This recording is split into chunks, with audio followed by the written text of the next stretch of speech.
आरंभ करते हैं। हरे कृष्णा। तो भगवत गीता के 18 दिवसीय सत्र में आप सभी का स्वागत है और आज उद्घाटन दिवस है।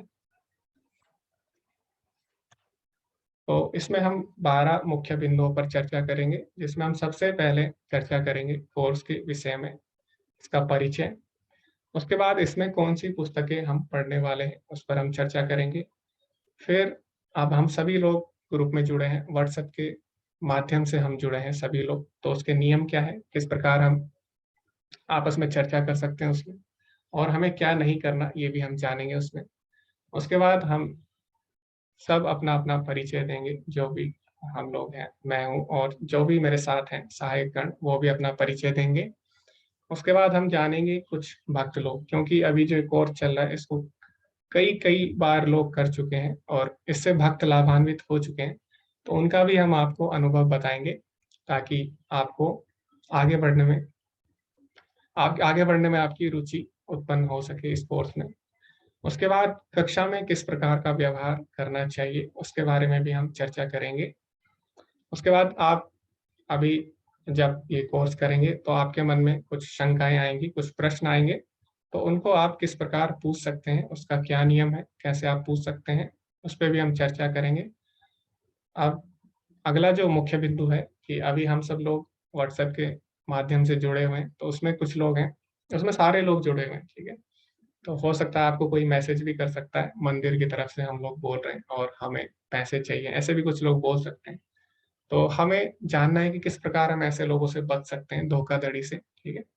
तो उसके विषय में भी हम चर्चा करेंगे। उसके बाद हम दिखाएंगे आपको कि आपको अगर कोई भी जानकारी पता करनी है तो आप कैसे पता कर सकते हैं। उसके लिए मंदिर की वेबसाइट है, उसका यूट्यूब चैनल है मंदिर का, और फेसबुक पेज भी है, उसके बारे में भी हम चर्चा करने वाले हैं।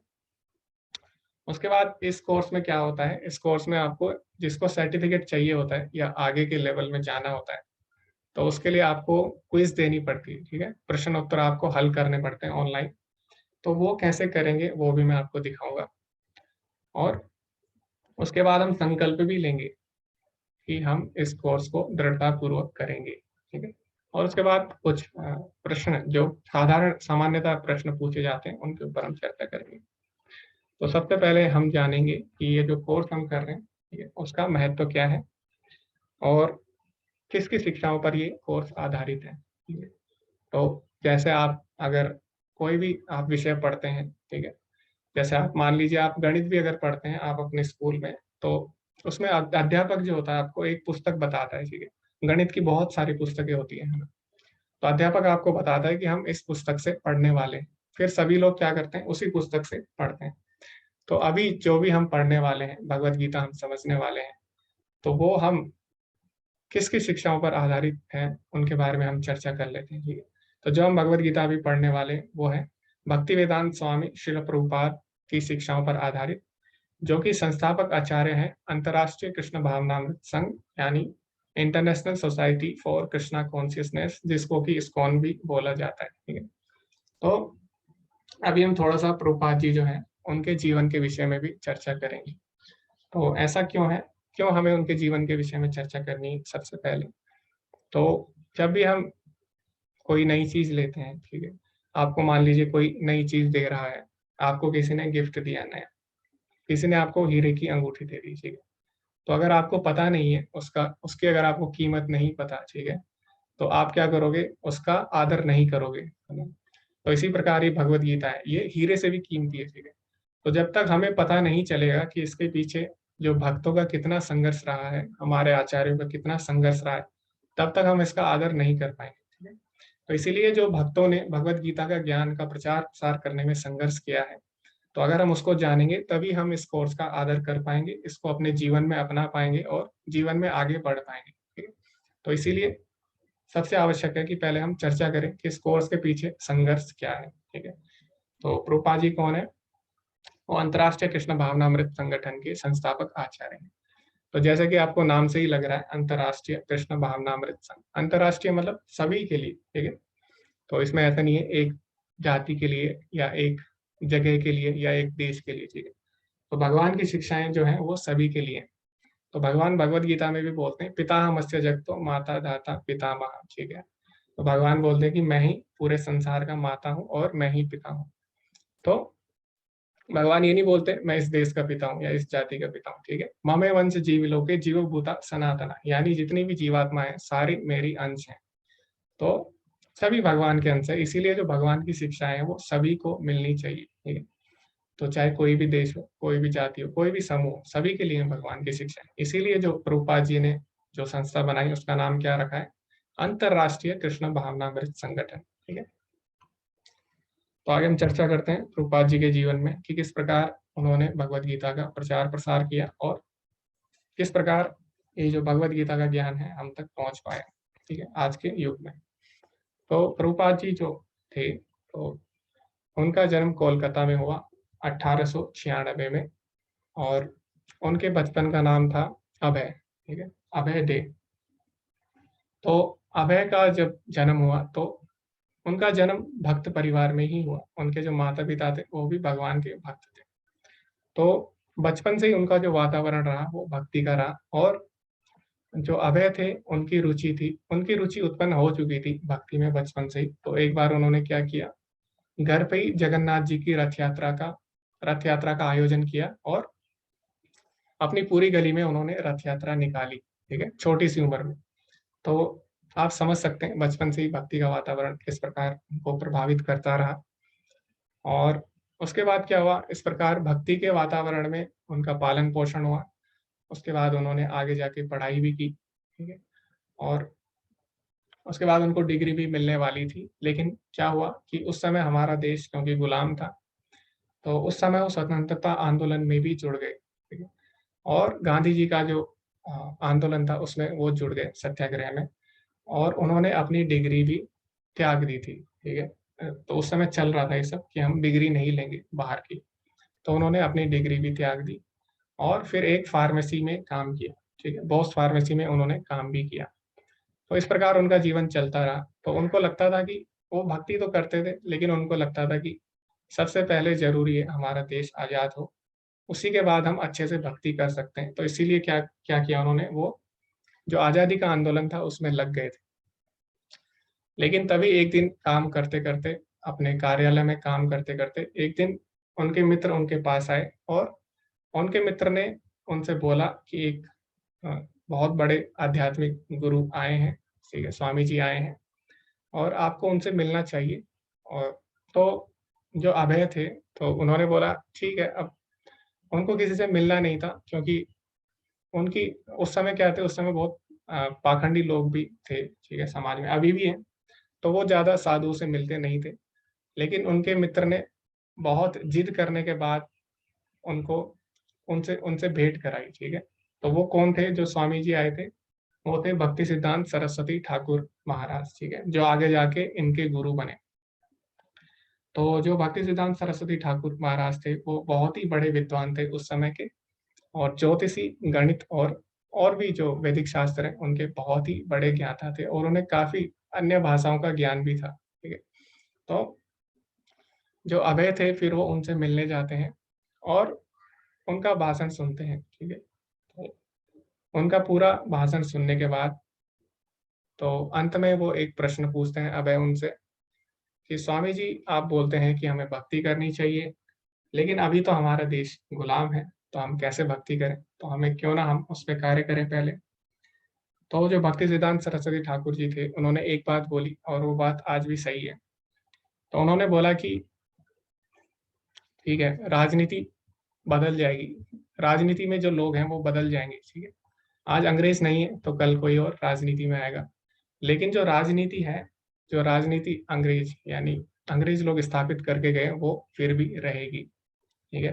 तो जो हमारा आंदोलन है, जो हमें भक्ति का प्रचार प्रसार है, हमें उसके लिए किसी भी घटना का हमें उसके लिए इंतजार नहीं करना चाहिए, और हमें भक्ति का प्रचार प्रसार करना चाहिए, ठीक है। तो हम देखते हैं आज भी अंग्रेजों का शासन नहीं है, लेकिन जो भी हम अनुसरण कर रहे हैं, फॉलो कर रहे हैं, आज भी हम वही कर रहे हैं, ठीक है। चाहे हमारा पहनावा हो, खाने पीने से लेकर रहन सहन भी हमारा वही हो चुका है, ठीक है। पाश्चात्य देशों को हम लोग फॉलो करने लग गए हैं। तो यही बात उनके गुरु ने भी बोली थी, ठीक है, कि जो कृष्ण भक्ति है वो किसी का इंतजार नहीं कर सकती, तो आपको तुरंत ही इसका प्रचार प्रसार करने में लग जाना चाहिए। तो इसके ऊपर उनकी काफ़ी डिबेट हुई, ठीक है, उनका काफ़ी वार्तालाप हुआ अपने गुरु के साथ और अंत में उनको हार माननी पड़ी। तो प्रभुपाद जी बोलते हैं मैं अपने जीवन में एक ही बार डिबेट में हारा, ठीक है, वाद-विवाद में मैं एक ही बार हारा, वो भी अपने गुरु से। तो उसके बाद उन्होंने सोच लिया कि मुझे अपने गुरु की आज्ञा का पालन करना होगा और मुझे पूरे विश्व में जो है कृष्ण भक्ति और कृष्ण की शिक्षाओं का प्रचार-प्रसार करना है। तो उनके गुरु ने उनको आदेश दिया।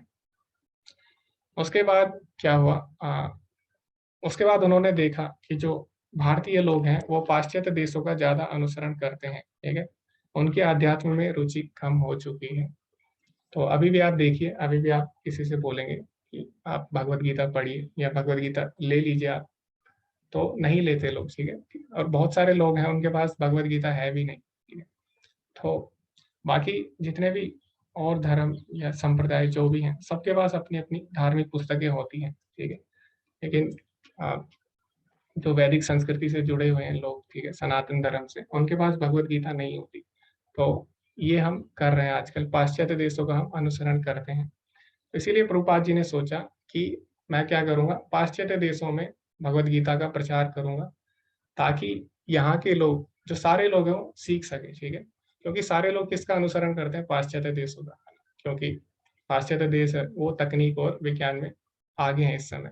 तो उन्होंने सोचा मैं पाश्चात्य देश जाके भगवद गीता का प्रचार करूँगा, ताकि सभी लोग इसका अनुसरण करें, ठीक है? तो इस प्रकार उनका संघर्ष रहा और 70 साल की उम्र में, यानी अपने गुरु से मिले उन्हें 40 साल हो गए थे। 40 वर्षों तक संघर्ष किया उन्होंने, उसके बाद 70 साल की उनकी आयु होगी। तो जब 70 साल की आयु किसी की हो जाती है, तो लोग क्या सोचते हैं? लोग सोचते हैं अब हम रिटायर हो जाते हैं और अब हम जो भी हमने कमाया है, उसका हम आनंद लेते हैं, है ना? ऐसे ही लोग सोचते हैं।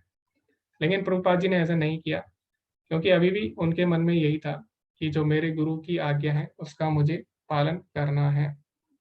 तो 70 साल की उम्र में वो जलदूत नामक जहाज में अमेरिका गए और वो जो जहाज था, वो कोई यात्री जहाज नहीं था, ठीक है? सामान्य जहाज नहीं था, वो क्या था, मालवाहक जहाज था।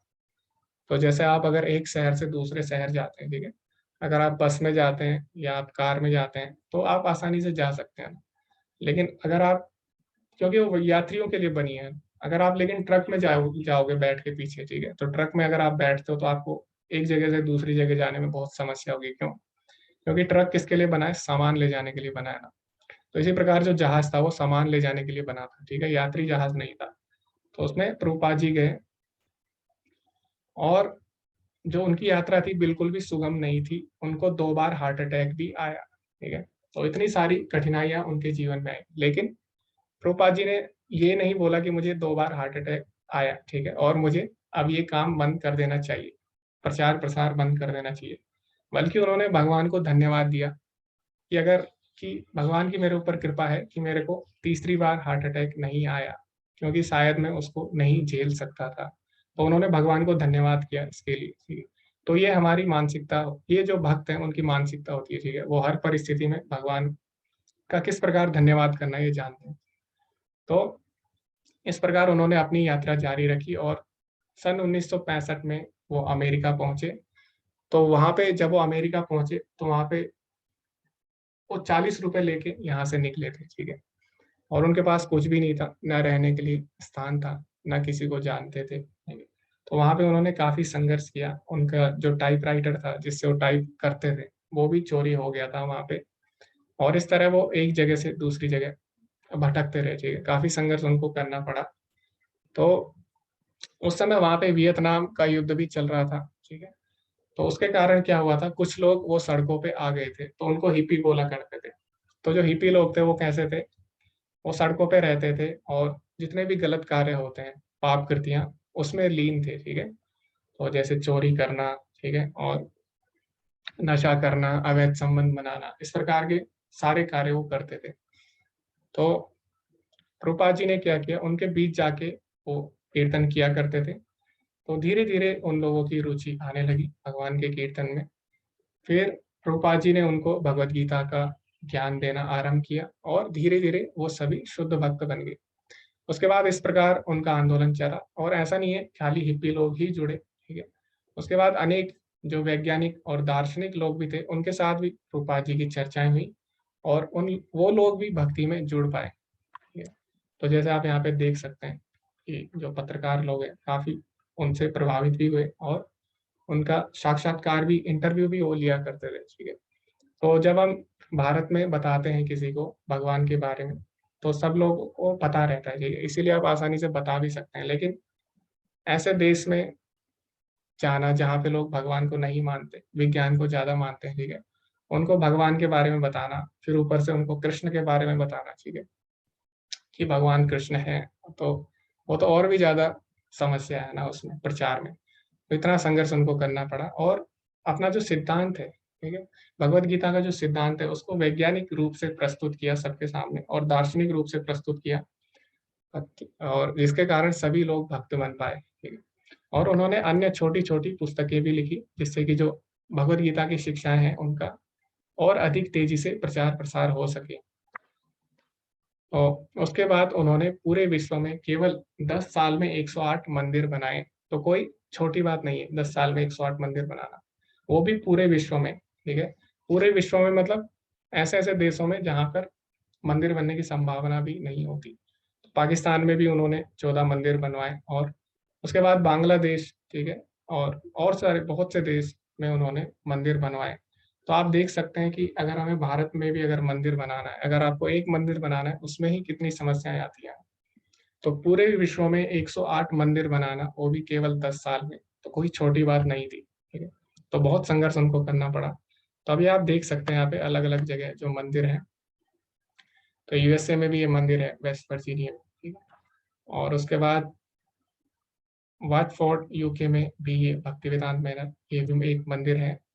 और यूक्रेन में जहाँ पे अभी युद्ध चल रहा है वहां पे भी बहुत सारे भक्त लोग जुड़े हुए हैं। और इसी तरह साउथ अफ्रीका, ठीक है, और अभी जो सबसे बड़ा मंदिर बन रहा है इस्कॉन का, वो अभी बन रहा है वेस्ट बंगाल, पश्चिम बंगाल में बन रहा है, मायापुर में। ठीक है?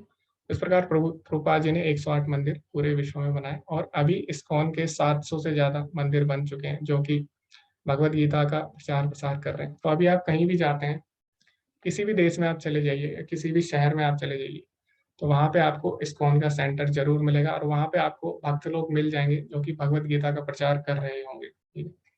तो ये कोई छोटी बात नहीं थी। ओके।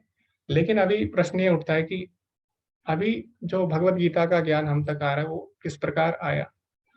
तो अभी जो भगवत गीता की जो शिक्षाएं हैं, ठीक है, जो प्रभुपाद जी की शिक्षाएं हैं, तो वो ज्ञान हम तक आ रहा है इस्कॉन राधा गोविंद मंदिर द्वारा। ठीक है? तो जो श्री श्री राधा गोविंद मंदिर है वो कर्नाटक के मैंगलोर में स्थित है। और उसके जो प्रेसिडेंट है, उसके जो अध्यक्ष हैं वो नामानिष्ठ दास प्रभु जी हैं। तो इन्हीं के माध्यम से, इन्हीं के कारण ये जो ऑनलाइन कोर्स है हम लोग कर पा रहे हैं। क्योंकि अभी क्या हुआ था, अभी कोरोना काल में सब लोग घर पे ही थे। ठीक है? तो घर पे ही थे तो सब लोग घर पे बैठे बैठे क्या हो गए थे, सब लोग सब लोग तनाव में आ गए थे। क्योंकि एक कार्य आप कितनी बार करेंगे। ठीक है? तो पहले हमें लगता है कि काश हमें एक दिन की छुट्टी मिल जाती या 2 दिन की या 1 महीने की, तो हमको अच्छा लगता है। लेकिन जब आपको 1 साल की छुट्टी मिल जाए तो आप परेशान हो जाते हो। ठीक है? तो इसी प्रकार सभी लोग तनाव में आ चुके थे, आपने देखा भी होगा। तो उसी समय प्रभु जी ने सोचा कि क्यों ना भगवत गीता का जो कोर्स है उसको ऑनलाइन लॉन्च किया जाए। ठीक है? ताकि सभी तक भगवत गीता पहुंच सके और सब तनाव से मुक्त हो सके और भगवान से जुड़ सके। और इन्हीं के कारण आज भगवत गीता का या जो प्रभुपाद जी की शिक्षाएं हैं उन वो हम तक पहुंच पा रही है। ठीक है? ऑनलाइन, घर बैठे बैठे, वो भी बिल्कुल फ्री में। ठीक है? बिल्कुल मुफ्त में। तो इन्हीं का ये आइडिया था। और जो नामरस दास प्रभु जी हैं वो आईआईटी कानपुर से बीटेक कर चुके हैं और उन्होंने अपना पूरा जीवन समर्पित कर दिया है कि भगवत गीता की शिक्षाओं का प्रचार प्रसार करने में। तो उनका हम हार्दिक अभिनंदन करते हैं और उनको धन्यवाद देते हैं। तो अभी हम भगवत गीता पे भी चर्चा करेंगे थोड़ी सी। वैसे हम कल भी भगवत गीता पे चर्चा करने वाले हैं, लेकिन अभी हम थोड़ा बहुत भगवत गीता के बारे में जान लेते हैं। तो भगवत गीता एक महाकाव्य है जिसमें हमारी सभी समस्याओं के उत्तर हैं। यह महात्मा गांधी द्वारा एक आध्यात्मिक शब्दकोश माना जाता था और यह पूरे विश्व के कई लोगों के लिए प्रेरणा की पुस्तक है। तो जब हम भगवत गीता पढ़ने की सोचते हैं या जब हम भगवद गीता पढ़ रहे होते हैं, ठीक है, तो कई लोग होते हैं या फिर हमारे मन में भी कई बार विचार आता है कि आखिर हम भगवद गीता क्यों पढ़ें, क्यों हम भगवद गीता पढ़ें आज के युग में, ठीक है। तो आज इतनी सारी चीजें हैं सीखने के लिए, आधुनिक विज्ञान है, ठीक है, और भी कलाएं हैं, और भी चीजें हम सीख सकते हैं, तो फिर अभी हम इतनी 5,000 साल पुरानी हम भगवद गीता क्यों पढ़े, ठीक है। तो कई मूर्ख लोग हैं, उनको लगता है कि भगवद गीता तो उस समय के लिए थी, तो अभी हम भगवद गीता क्यों पढ़ें, अभी के लिए थोड़ी ना है, ठीक है। ठीक है, उस समय अर्जुन को युद्ध करना था, भगवान ने बोली, लेकिन अभी हम क्यों पढ़ें भगवद गीता, ठीक है। अभी हमें तो युद्ध नहीं करना, ठीक है, हमें तो जॉब करनी है अपनी, तो हम क्यों भगवद गीता पढ़े। इस प्रकार लोगों के मन में प्रश्न आते हैं, या फिर अगर आप भगवद गीता पढ़ते हैं तो लोग आपसे प्रश्न करते हैं, ठीक है? लेकिन ऐसा नहीं है, भगवद गीता 5,000 साल पहले बोली तो वो उसी समय के लिए, भगवद गीता जो है वो ज्ञान सनातन ज्ञान है, ठीक है। तो इसीलिए भगवद गीता हर समय बोली गई है, ठीक है। तो अगर हम अभी भगवद गीता पढ़ेंगे, चौथा अध्याय, उसमें भगवान क्या बोलते हैं, इमं विवस्वते योगम प्रोक्तावान अहम अव्ययम, यानी ये जो भगवद गीता का ज्ञान है, ये मैंने सूर्यदेव विवस्वान को दिया, ठीक है। और कब दिया, 12 करोड़ साल पहले, ठीक है। तो ऐसा नहीं है भगवत गीता 5,000 साल पुरानी है, भगवत गीता भगवान हर समय, भगवत गीता का जो ज्ञान है भगवान हर समय देते आए हैं जब जब इसकी आवश्यकता रही है, ठीक है। तो इसीलिए हमें ये नहीं समझना चाहिए भगवत गीता केवल 5,000 साल पुरानी है और वो उसी समय के लिए थी, ठीक है। तो बल्कि आज अगर हम देखें तो भगवत गीता हमें पहली बात सिखाती क्या है, तो भगवत गीता हमें सिखाती है कि जो भी गलत कार्य हो रहे हैं जीवन में हमारे, या जिनके कारण हमारे जीवन में समस्याएं आ रही हैं, किस तरह उनको रोका जाए, ठीक है। तो सारी समस्याएं जीवन में क्यों आती हैं, आपने देखा होगा बहुत लोग, हम बहुत वैज्ञानिक प्रगति कर रहे हैं, ठीक है, बहुत हमें वैज्ञानिक ज्ञान है, सांसारिक ज्ञान है, फिर भी हम लोग खुश नहीं रह पा रहे हैं, क्यों, क्योंकि समाज में जो लोग हैं, भले ही कोई पढ़ा लिखा क्यों ना हो, लेकिन अगर उसके मन में काम, क्रोध, मोह, लोभ, ये सारी चीजें, ये सारे अवगुण हैं, ठीक है, तो समाज का कल्याण नहीं कर पाएगा। तो जितनी भी समस्याएं हो रही है इन्हीं के कारण हो रही है। तो भगवत गीता और जो सांसारिक ज्ञान है वो हमें ये नहीं बताता कि किस तरह जो काम, क्रोध, मोह, लोभ इत्यादि है, किस तरह इनको नष्ट किया जाए, ठीक है, और इससे ऊपर कैसे उठा जाए, तो भगवत गीता हमें ये बताती है। तो इसीलिए भगवत गीता का जो ज्ञान है वो अभी भी उतना ही उपयोगी है जितना कि पहले था। क्यों, क्योंकि पहले भी सबके मन में काम, क्रोध, लोभ, मोह था और अभी भी है, बल्कि आज के युग में ये सब ज्यादा है ना? तो इसीलिए आज के युग में भगवत गीता की उपयोगिता ज्यादा है, ठीक है। तो ऐसे बोलना कि भगवत गीता तो 5,000 साल पुरानी है, इसका अभी कोई उपयोग नहीं है, ये बिल्कुल मूर्खता होगी, ठीक है। तो अभी हम आगे बढ़ते हैं। तो ऐसा भी नहीं है कि भगवत गीता केवल वही लोग पढ़ते हैं जो अध्यात्म में होते हैं, तो भगवत गीता सभी के लिए, ठीक है, चाहे आप किसी भी फील्ड में हो, तो चाहे आप राजनीतिज्ञ हो या चाहे आप वैज्ञानिक हो, और महान महान जो राजनीतिज्ञ हुए हैं जैसे महात्मा गांधी, या जो महान वैज्ञानिक हुए हैं जैसे अल्बर्ट आइंस्टाइन, तो सभी ने भगवत गीता की प्रशंसा की है। तो महात्मा गांधी क्या बोलते हैं, जो लोग गीता का ध्यान करते हैं वे हर दिन ताजा आनंद और नए अर्थ प्राप्त करते हैं। इसी प्रकार अल्बर्ट आइंस्टाइन जो कि सदी के महान वैज्ञानिक हैं, वो क्या बोलते हैं, जब मैं भगवत गीता पढ़ता हूँ और महसूस करता हूँ कि भगवान ने इस ब्रह्मांड को कैसे बनाया है जो इतना शानदार है, ठीक है। तो हम देखते हैं कि जितने भी महान लोग हुए हैं, चाहे महान वैज्ञानिक हो, दार्शनिक हो, कोई खिलाड़ी हो, कुछ भी हो, सभी ने भगवत गीता की प्रशंसा की है। तो यानी इसमें कुछ ना कुछ ऐसा है, ठीक है। तो ऐसा नहीं है इसको आजकल नहीं पढ़ना चाहिए, ठीक है। तो जब अल्बर्ट आइंस्टाइन पढ़ सकते हैं, महात्मा गांधी पढ़ सकते हैं, तो जब सभी लोग जो श्रेष्ठ लोग हैं वो इसको पढ़ सकते हैं, तो यानी इसमें कुछ ना कुछ श्रेष्ठ होगा, ठीक है। तो इसीलिए हमें भगवत गीता पढ़नी चाहिए। तो अभी प्रश्न ये भी आता है हमारे दिमाग में कि हम भगवत गीता पढ़े तो पढ़े कौन सी, ठीक है। तो भगवत गीता तो एक ही है, सभी में 700 श्लोक होते हैं, लेकिन अभी क्या है, उसके ऊपर सबने तात्पर्य लिखे हैं, ठीक है, उसको समझाया है सबने अलग अलग तरीके से। तो इस प्रकार भगवत गीता के ऊपर कुल 800 से ज्यादा टिप्पणियां उपलब्ध हैं, ठीक है, टीका और टिप्पणियां उपलब्ध हैं। तो सबके दिमाग में प्रश्न आ सकता है कि 800 से ज्यादा भगवत गीता के संस्करण उपलब्ध हैं, फिर हम कौन सी भगवत गीता से समझें, है ना। तो इसका उत्तर भी भगवान ने भगवत गीता में ही दिया है। तो भगवान भगवत गीता के चौथे अध्याय में बोलते हैं, एवं परंपरा प्राप्ति एवं राज ऋषो विदु। तो जो भगवत गीता का ज्ञान है वो कैसे आता है, गुरु शिष्य परंपरा में आता है। तो इसीलिए हमें क्या करना चाहिए, भगवत गीता का ज्ञान गुरु शिष्य परंपरा में लेना चाहिए।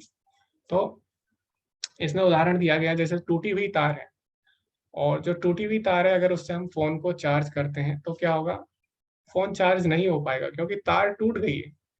इसी प्रकार जो भगवत गीता का ज्ञान है वो गुरु शिष्य परंपरा में आना चाहिए, ठीक है, जो कि कृष्ण से आरंभ होती है।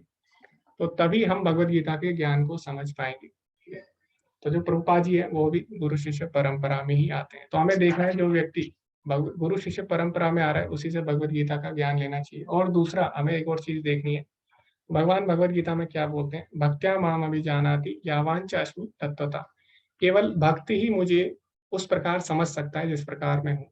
तो इसीलिए जब भी हम भगवत गीता पढ़े तो हमें भक्तों की भगवत गीता पढ़नी चाहिए, ठीक है। जैसे प्रभुपाद जी हैं, भगवान के शुद्ध भक्त हैं, तो उनकी जो उन्होंने जो टीकाएं लिखी है, टिप्पणी लिखी है भगवत गीता पे, उनको हमें पढ़ना चाहिए। क्यों?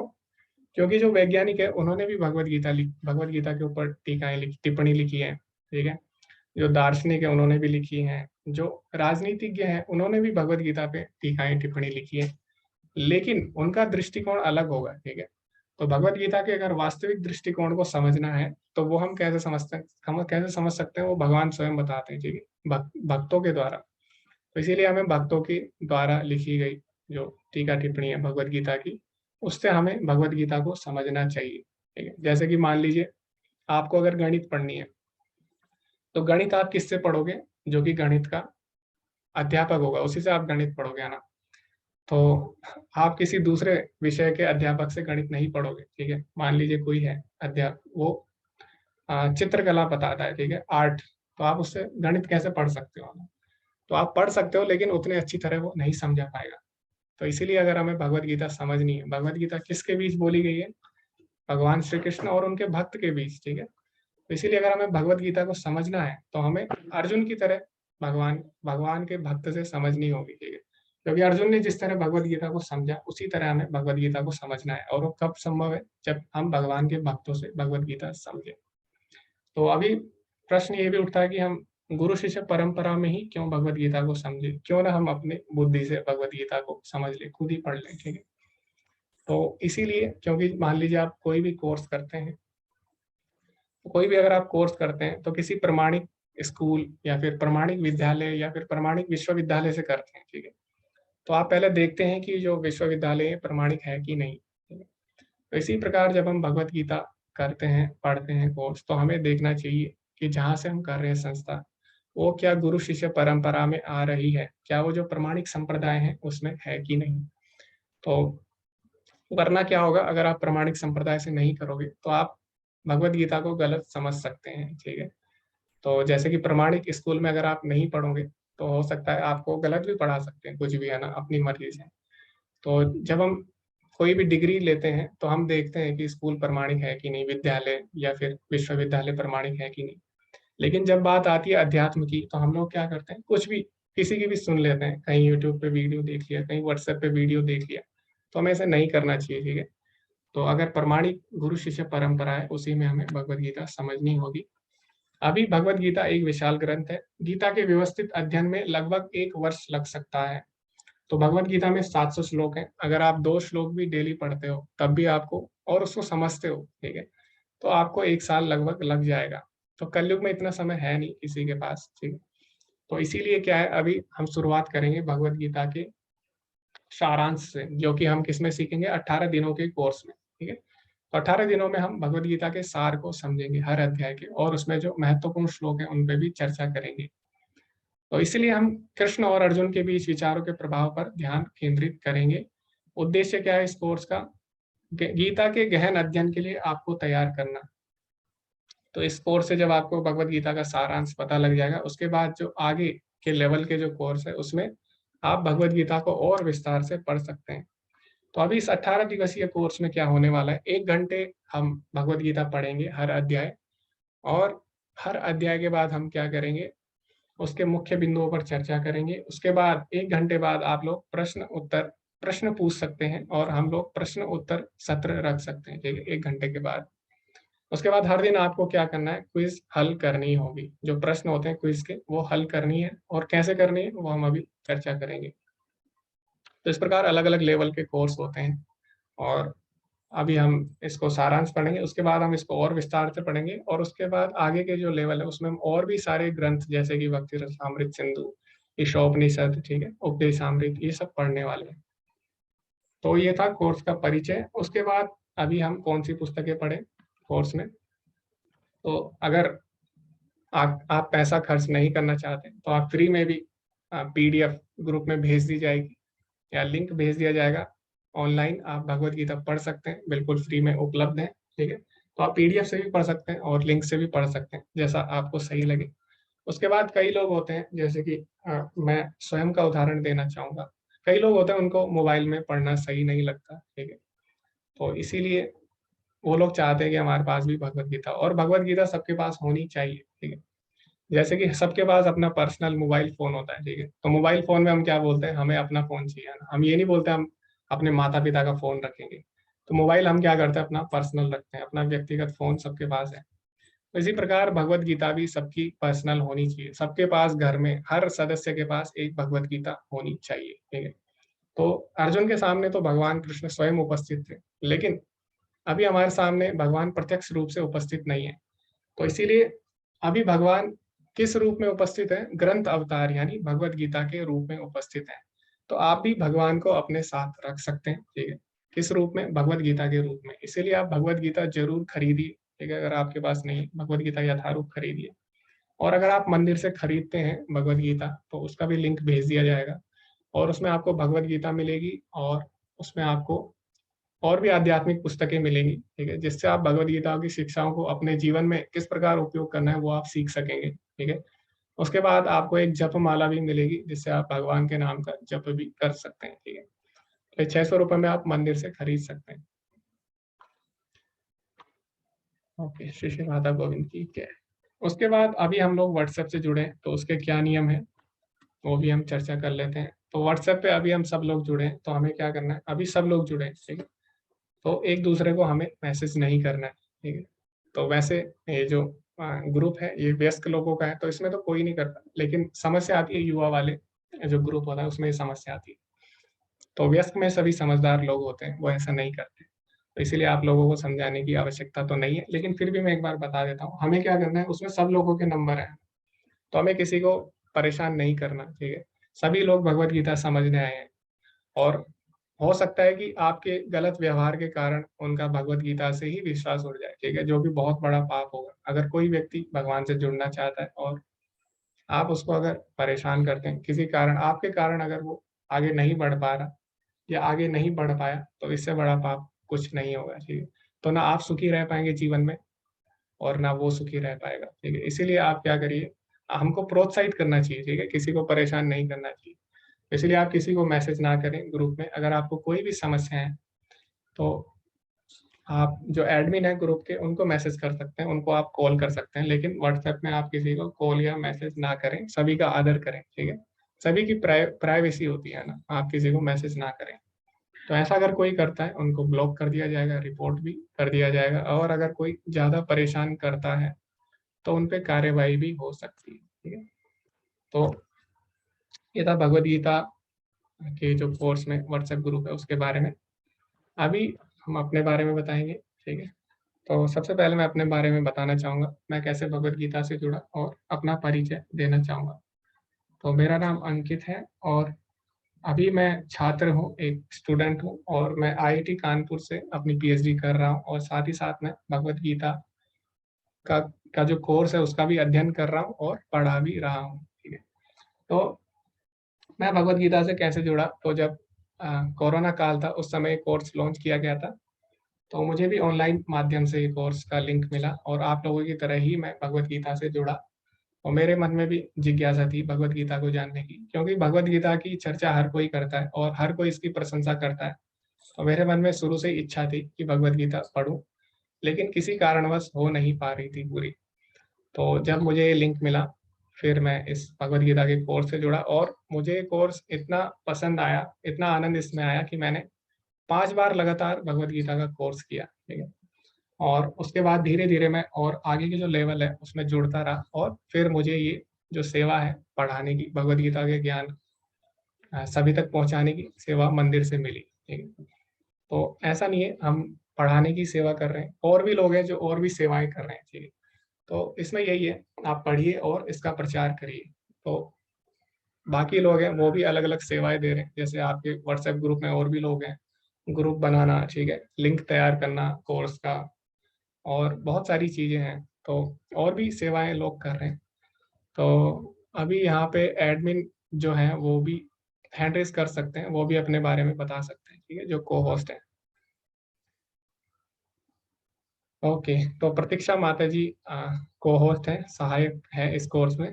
तो वो भी अपना अनुभव आपको बताएंगी और किस प्रकार वो सेवा दे रही है वो भी बताएंगी। हरे कृष्णा प्रतीक्षा माता जी। हरे कृष्णा प्रभु जी, हरे कृष्णा सभी को। मैं भी कोरोना काल में ही जुड़ी, और मैं एक हाउसवाइफ हूँ। बहुत ज्यादा नेगेटिविटी थी मेरे अंदर, और इस कोर्स के द्वारा मैं 2-3 बार करी, उसके बाद छोटी सी सेवा अपनी देती हूँ इसमें, और बहुत अच्छा रिजल्ट रहा मेरे अंदर कि मेरे अंदर बहुत ज्यादा पॉजिटिविटी है। तो बहुत अच्छा है, कोई भी बीच में ना छोड़े, कृपया विनती है। बस प्रभु जी इतना ही कहना चाहूंगी। हरे कृष्णा प्रभु जी, हरे कृष्णा सभी को। जी धन्यवाद माता जी। और मनीष प्रभु जी भी हमसे जुड़े हुए हैं, वो भी अपनी सेवा दे रहे हैं, ठीक है, भगवद गीता के कोर्स में। हरे कृष्णा मनीष प्रभु जी। हरे कृष्ण प्रभु जी, सभी को हरे कृष्ण। मैं भी पिछले 1 साल से कोर्स से जुड़ा हुआ हूँ, और मैं भी मतलब छोटी सी सेवा देता हूँ, जैसे मैसेज वगैरह सेंड करना, और काफ़ी अच्छा लगता है। आप मतलब, और मोस्टली क्लास जो है मतलब हमारा ऐसा भाग्य अच्छा रहा कि सुबह सुबह क्लास करने का मौका मिला जब भी। तो सुबह सुबह आप क्लास करते हो और आप उसके बाद अपने दिनचर्या का जो भी है आप करते हो, तो आपको बहुत अच्छा लगता है। जी हरे कृष्ण प्रभु जी। जी प्रभु जी, हरे कृष्णा। धन्यवाद अपना अनुभव साझा करने के लिए। तो अभी अभी जो सहायक गण है जिनका हमने परिचय दिया, तो अगर आपको कोई भी समस्या आती है कोर्स के दौरान, तो आप इनसे इनसे या फिर मेरे से, सभी से आप बात कर सकते हैं, ठीक है। तो ये लोग, हम लोग, आप पूरा प्रयास करेंगे कि आपकी समस्याओं का हम समाधान कर सकें, अगर कोर्स में कोई समस्या आ रही है, ठीक है। तो इस तरह सभी लोग सेवाएं दे सकते हैं अलग अलग तरीके से। ओके, तो अभी हम चर्चा करेंगे पूर्व में कुछ जो भक्त हैं, कई लोग हैं वो बहुत बार भगवत गीता का कोर्स कर चुके हैं, जैसे कि मैंने भी आपको बताया अपना अनुभव कि मैंने भी जब भगवत गीता का कोर्स ज्वाइन किया था, मैंने भी 5 बार लगातार किया था, ठीक है। तो अभी भी बहुत लोग हैं जो कि, कई लोग 10 बार कर चुके हैं, कई लोग 8 बार कर चुके हैं, ठीक है, और अभी भी वो लोग यहाँ पे हैं। तो हम उनसे भी चर्चा करेंगे कि उनका अनुभव क्या रहा और क्यों वो लोग भगवत गीता बार बार कर रहे हैं, ठीक है। तो क्या उनको आनंद आ रहा है इसमें, उनकी उस पे हम चर्चा करेंगे। तो अभी हमारे पास एक बहुत ही अच्छे भक्त हैं, ठीक है, उनका नाम है ध्रुव। तो ध्रुव अभी 5 साल के हैं, ठीक है, और वो, उनको मैं जानता हूँ अक्टूबर से वो मेरे साथ जुड़े हुए हैं, ठीक है, अक्टूबर नवंबर।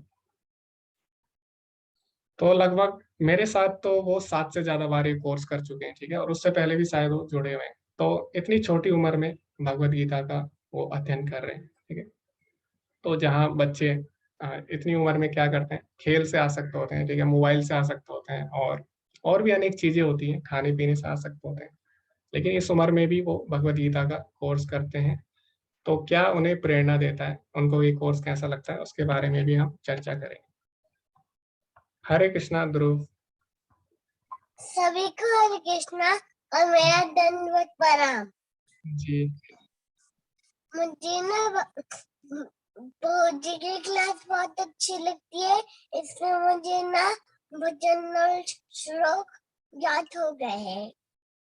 कौन से श्लोक आपको याद हुआ है?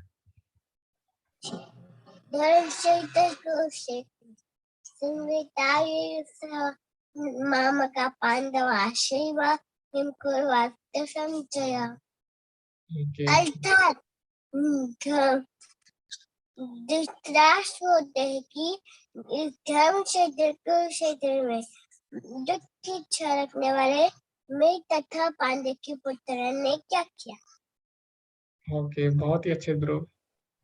ओके, तो ध्रुव को ये कोर्स काफी अच्छा लगता है और वो सीख रहे हैं, उनको श्लोक भी पसंद है और उन्होंने काफी सारे कीर्तन भी सीख लिए, तो उनकी रुचि है भक्ति में काफी।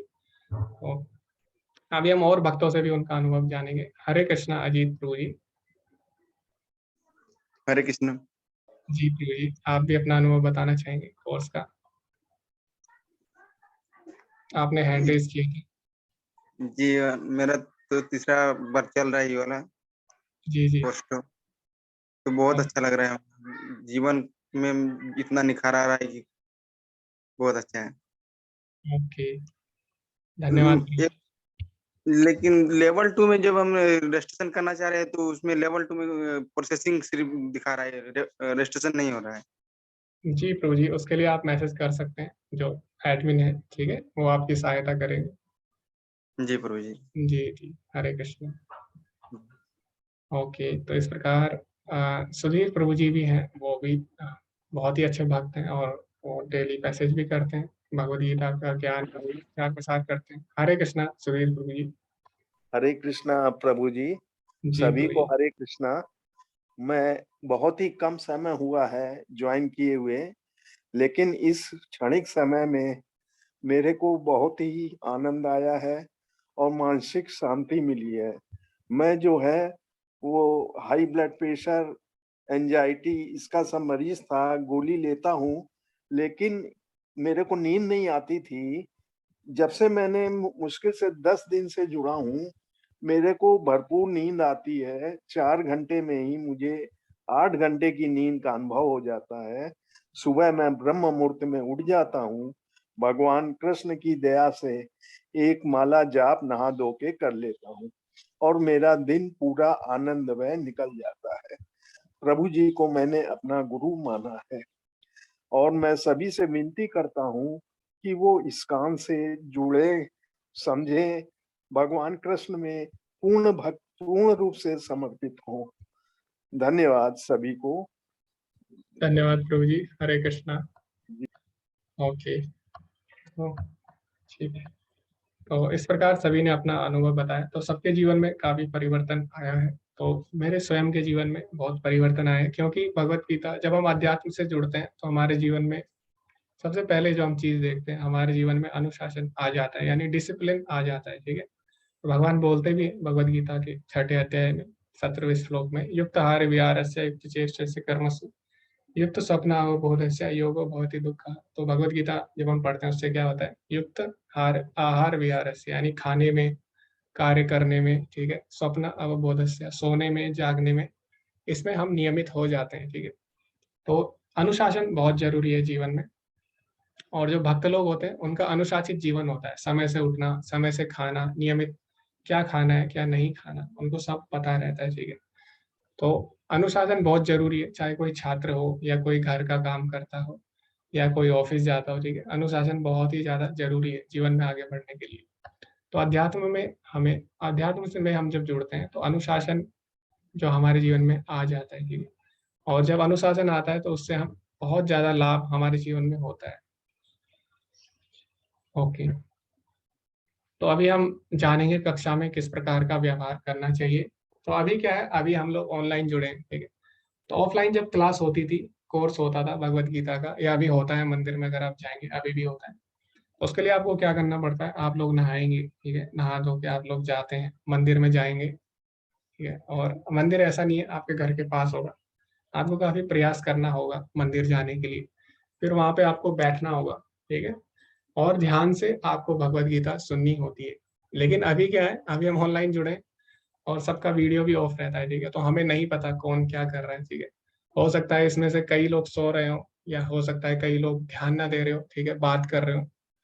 तो हमें ऐसा नहीं करना, हमें भगवान की बातों को ध्यान से सुनना होगा, भगवान की शिक्षाओं को। भगवान और भगवान की वाणी में कोई अंतर नहीं है, ठीक है। तो इसीलिए अगर हम भगवान की वाणी नहीं सुन रहे हैं तो यानी हम भगवान को भी अनदेखा कर रहे हैं, ठीक है, भगवान का भी हम आदर नहीं कर रहे हैं, तो जो कि बहुत बड़ा अपराध होगा, ठीक है। जिससे हम भौतिक आध्यात्मिक जीवन तो छोड़िए, जिससे हम भौतिक जीवन में भी प्रगति नहीं कर पाएंगे। तो भौतिक जीवन में भी बोला जाता है कि ध्यान से हमें सुनना चाहिए ना। जब आप कक्षा में रहते हैं तो आपके टीचर यही बोलते हैं, ध्यान से सुनिए, ठीक है। तो इसीलिए ध्यान से सुनना बहुत ही ज्यादा आवश्यक है। और आप, ठीक है, हम नहीं बोलते आप अपना वीडियो ऑन करें, लेकिन आपको कम से कम सही से बैठना होगा, ठीक है। ऐसा नहीं कि आप लेटे लेटे सुन रहे हैं या सो गए सुनते सुनते। आपको सही से इस कोर्स को करना होगा और गंभीरता से इसको लेना होगा। क्यों? क्योंकि जो महाराज परीक्षित थे, श्रीमद् भागवतम में हम चर्चा करेंगे इसकी आगे। तो जो महाराज परीक्षित थे उनको पता लगा उनकी 7 दिन में मृत्यु होने वाली है, ठीक है। तो जब उनको पता लगा 7 दिन में मृत्यु होने वाली है, तो उन्होंने क्या किया, उन्होंने ध्यान से श्रीमद् भागवतम सुनी, ठीक है, और केवल 7 दिन में ही उन्होंने क्या किया, उनको भगवत धाम प्राप्त हुआ, ठीक है। कैसे? केवल ध्यान से सुनने से ही, है ना। तो इसीलिए हमें भी भक्ति को गंभीरता से लेना चाहिए। क्यों? क्योंकि परीक्षित महाराज को तो पता था कि 7 दिन में उनकी मृत्यु होने वाली है, लेकिन हमें तो ये भी नहीं पता कि हमारे पास 7 दिन है, 7 महीने हैं, 7 घंटे या 7 सेकंड है, ठीक है। इसीलिए जो अध्यात्म का विषय है उसको हमें ध्यान से लेना चाहिए। और दूसरा, हम कलयुग में कुछ नहीं कर सकते ज्यादा चीजें, ना हम ज्यादा देर तक ध्यान कर सकते हैं, ना हम हिमालय में जाके तपस्या कर सकते हैं, ठीक है, और ना ही हम अन्य विधियां कर सकते हैं। तो कलयुग में केवल सबसे श्रेष्ठ क्या है, हम केवल ध्यान से श्रवण करें, भगवान के बारे में हम केवल श्रवण करें। तो जो बाकी लाभ हैं बड़ी बड़ी तपस्याओं का और बड़े बड़े यज्ञ का और भी चीजें हैं, ठीक है, उसका लाभ हम केवल श्रवण मात्र से ही कलयुग में प्राप्त कर सकते हैं, ठीक है। तो इसीलिए हमें ध्यान से सुनना है। तो कलयुग के लोगों के लिए श्रवण की विधि बनाई गई है, ठीक है, क्योंकि पता है कलयुग में इतना समय नहीं होगा और लोग इतने शुद्ध नहीं होंगे। तो केवल अगर वो भगवान के बारे में ध्यान से सुन भी लेते हैं तो वही उसी से उनका उद्धार हो सकता है, ठीक है। तो इसीलिए आप लोग ध्यान से सुने और कक्षा में आप अटेंटिव रहिए, ठीक है। उसके बाद प्रश्न को कैसे पूछे उसकी भी हम चर्चा करेंगे। तो आप प्रश्न कैसे पूछने हैं, 1 घंटे का अगर सत्र हो जाता है उसके बाद सभी को मैं बोलूंगा कि आप लोग प्रश्न पूछ सकते हैं। उसके बाद अपना आप हैंड रेज कर सकते हैं। तो आप अगर जूम में देखेंगे नीचे तो एक ऑप्शन आता है हैंड रेज का, ठीक है, जिसमें आप अपना हाथ उठा सकते हैं। उसके बाद मैं आपको अनम्यूट करूंगा और आप अपना प्रश्न पूछ सकते हैं। और ठीक है, अगर किसी को जूम पे प्रश्न पूछना नहीं आता, हैंड रेज करना नहीं आता, आप लोग चैट में भी, नीचे एक चैट का ऑप्शन आ रहा है, चैट में भी आप लोग अपने प्रश्न लिख सकते हैं और प्रश्न पूछ सकते हैं, ठीक है। अगर फिर भी आपके कोई व्यक्तिगत प्रश्न है जो कि आप कक्षा में नहीं पूछ सकते, होता है कई क्वेश्चन ऐसे होते हैं हम कक्षा में नहीं पूछ सकते हैं सबके सामने, तो उसके लिए आप क्या कर सकते हैं, जो टीचर है या जो और भी वॉलंटियर हैं, को होस्ट हैं, उनको एडमिन है ग्रुप के, उनको आप मैसेज कर सकते हैं या फिर आप उनको कॉल भी कर सकते हैं, ठीक है। तो इस तरह आप अपने प्रश्न पूछ सकते हैं। और अगर आपको कोई समस्या आ रही है कोर्स के दौरान, ठीक है, मान लीजिए आपको, कई लोग हैं उनको जूम यूज करना नहीं आता, ठीक है, तो ये वैसे आजकल तो नहीं है ये समस्या, क्योंकि आपके घर में कोई ना कोई होगा आसपास, तो आप उनकी सहायता ले सकते हैं। फिर भी अगर आपको कोई समस्या आ रही है तो आप हमसे संपर्क कर सकते हैं, ठीक है?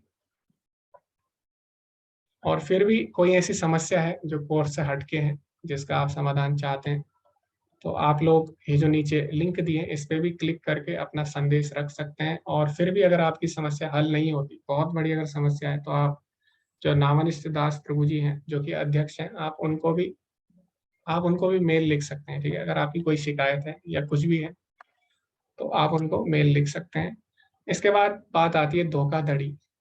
तो धोखाधड़ी से सावधान हम कैसे रहें। तो अभी जैसे मैंने बताया था, हम सभी लोग व्हाट्सएप से जुड़े हैं। उसमें क्या है कि उसमें कुछ लोग, कुछ धोखाधड़ी यानी धोखेबाज लोग भी जुड़े हैं ग्रुप में। तो वो क्या करते हैं, उनका काम क्या है, तो उनका काम यह है कि सभी ग्रुप में जितने भी नंबर है उनको मैसेज भेजना। तो वो लोग क्या करते हैं, सबको मैसेज भेजते हैं क्या, कि हम लोग इस्कॉन मैंगलोर की तरफ से हैं और हमारे यहाँ जैसे अभी क्या है, अक्षय तृतीया हुआ, ठीक है, या एकादशी आती है, तो वो मैसेज करते हैं कि एकादशी के दिन आप दान दीजिए, इस लिंक पे क्लिक करिए और डोनेट करिए। तो वो इस्कॉन मंदिर की तरफ से मैसेज नहीं होता। वो इस्कॉन कभी भी किसी को पर्सनल मैसेज नहीं करता, व्यक्तिगत मैसेज नहीं भेजता, ठीक है, डोनेशन के लिए। तो ऐसे लोग क्या करेंगे, आपको मैसेज भेजेंगे और फिर आप अगर उस पर क्लिक करते हो तो आपका जो धन है वो व्यर्थ चले जाएगा, ठीक है, गलत लोगों के हाथ में चले जाएगा और उसका गलत उपयोग वो कर सकते हैं। तो इसीलिए आपको अगर कोई पर्सनल मैसेज आता है तो आप उसका रिप्लाई ना करें, ठीक है। और विशेषकर अगर उसमें डोनेशन की बात होती है तो उस पर फिर तो आप बिल्कुल भी रिप्लाई ना करें। तो जो भी, अगर आपको पुस्तक भी खरीदनी है, ठीक है, या फिर आपको अगर डोनेशन देना भी है किसी को, या कोई त्योहार आता है, ठीक है, तो आपके ग्रुप में जो डिस्क्रिप्शन है व्हाट्सएप का, उसमें लिंक दिए हैं सारे, ठीक है, उस पर आप कर सकते हैं। और या फिर अगर कोई लिंक आएगा भी तो वो ग्रुप में आएगा, ठीक है, किसी को पर्सनल लिंक नहीं आएगा। तो इसीलिए आप उनसे बचिए। और अगर आपको कोई मैसेज ऐसा आता है तो आप लोग एडमिन को बता सकते हैं इसके बारे में, ताकि हम और लोगों को भी अलर्ट कर सकें, ठीक है। ओके, अभी हम चर्चा करेंगे मंदिर का जो पेज है उस पे और मंदिर की वेबसाइट है उसके बारे में। तो जो मंदिर की वेबसाइट है वो iskonmangaluru.com के नाम से है, ठीक है, और कोई वेबसाइट नहीं, radhagovind.com ऐसा कुछ वेबसाइट नहीं है, ठीक है, mangaluru.com, राधा गोविंद मंगलुरु ऐसा नहीं है, iskonmangaluru.com के नाम से वेबसाइट है। तो आप वेबसाइट खोलेंगे तो ये पेज दिखेगा। इसमें आप देख सकते हैं, मंदिर के बारे में जानकारी ले सकते हैं और जो भी सूचनाएं हैं इस पे आप प्राप्त कर सकते हैं वेबसाइट पे। और मंदिर का यूट्यूब चैनल भी है अपना, इस्कॉन राधा गोविंद मंदिर के नाम से। इस पे आप जो भी रिकॉर्डिंग है, जो भी और कोर्स चल रहे हैं उनकी भी आप वीडियो देख सकते हैं। सुबह मंगल आरती जो होती है उसकी भी आप वीडियो देख सकते हैं, ठीक है। और भी आप अनेक कक्षाएं जो है और लेक्चर जो है अच्छे अच्छे वो आप इस पे सुन सकते हैं और बहुत सारी जानकारी इस पे प्राप्त कर सकते हैं। तो इस्कॉन राधा गोविंद टेम्पल मंगलुरु के नाम से ये वेबसाइट है, और सॉरी ये यूट्यूब चैनल है। उसके बाद फेसबुक पे भी आप जानकारी प्राप्त कर सकते हैं। अगर आप फेसबुक से जुड़े हैं तो इस्कॉन राधा गोविंद टेम्पल मंगलुरु इस नाम से फेसबुक पे भी पेज है, इस पे आप जानकारियां प्राप्त कर सकते हैं, जैसे कौन सा कोर्स आने वाला है और भी सारी जानकारियां, मंदिर में क्या हो रहा है, ठीक है। और अगर आपको मंदिर जाना है, ठीक है, तो मंदिर में कोई प्रोग्राम हो रहा है आप लोग जा सकते हैं वहाँ, ठीक है। अभी मंदिर बन रहा है, ठीक है, अभी बना नहीं है, तो आगे भविष्य में जो भी प्रोग्राम होगा उसका लिंक आपको मिल जाएगा। अभी हम ऑनलाइन प्रोग्राम करते हैं, ठीक है, लेकिन बाद में आप वहाँ भी जा सकते हैं।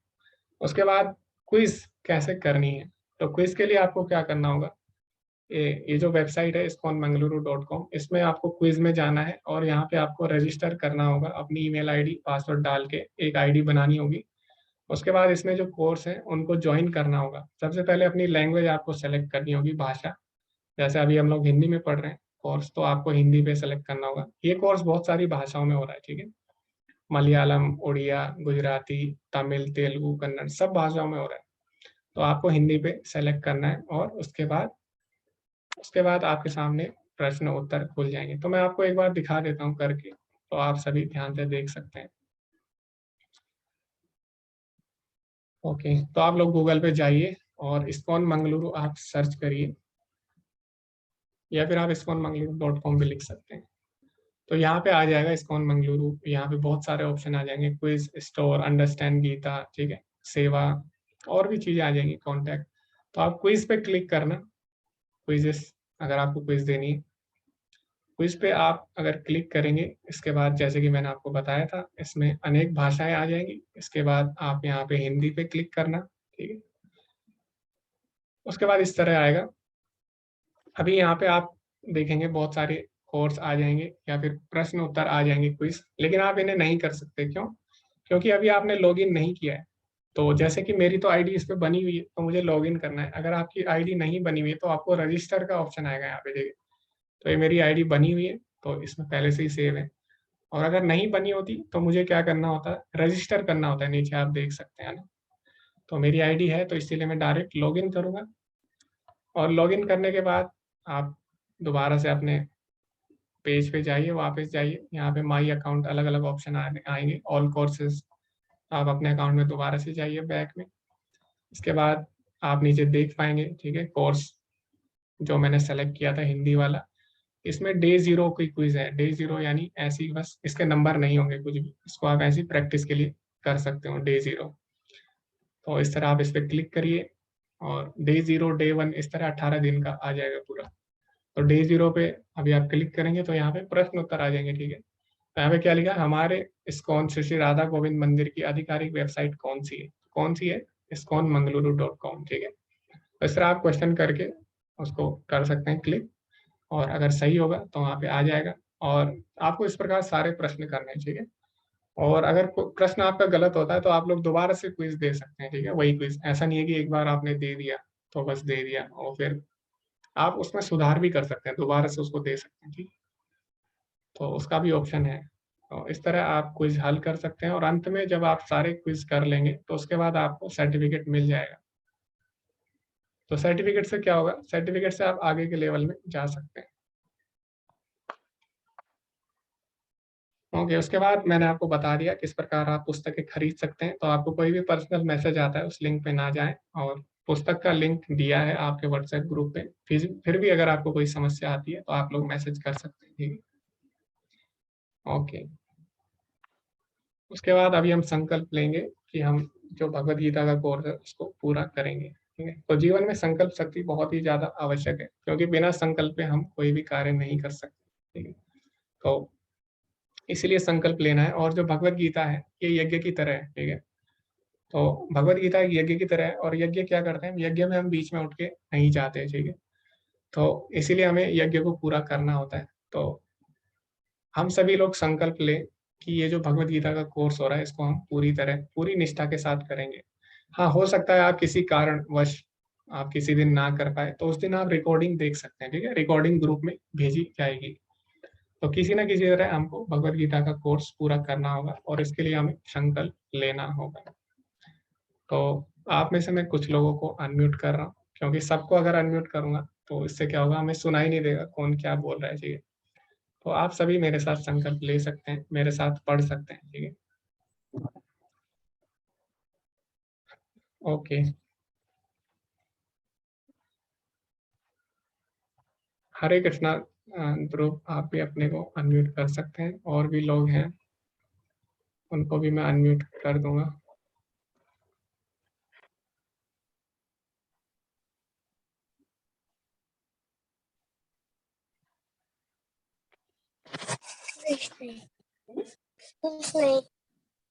सबको म्यूट करा है।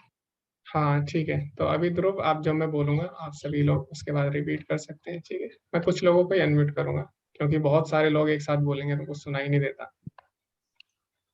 ओके, तो आप सभी मेरे बाद रिपीट करना। ओम अज्ञानतिमिरान्धस्य ओम अज्ञानतिमिरान्धस्य